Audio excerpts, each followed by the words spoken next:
ক্ষমতাচ্যুত সাবেক প্রধানমন্ত্রী শেখ হাসিনাকে যারা খুনি হাসিনা হতে সাহায্য করেছে তাদেরও বিচার নিশ্চিত করতে হবে বলে মন্তব্য করেছেন জাতীয় নাগরিক পার্টি এনসিপির উত্তরাঞ্চলের মুখ্য সংগঠক সার্জিস আলম।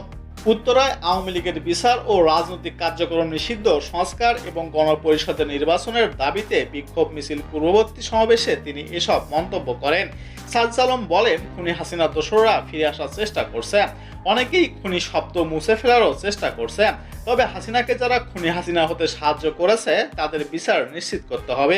জাতীয় নির্বাচনের আগে শেখ হাসিনা বিচারের দাবি জানিয়ে তিনি বলেন, যারা এত বড় গণহত্যা চালিয়েছে তাদের নির্বাচন করার অধিকার নেই। তারা আগামী নির্বাচনে অংশ নেওয়ার স্পর্ধা দেখালে গণ অভ্যুত্থানে অংশ নেওয়ার বিরুদ্ধে দাঁড়াতে হবে।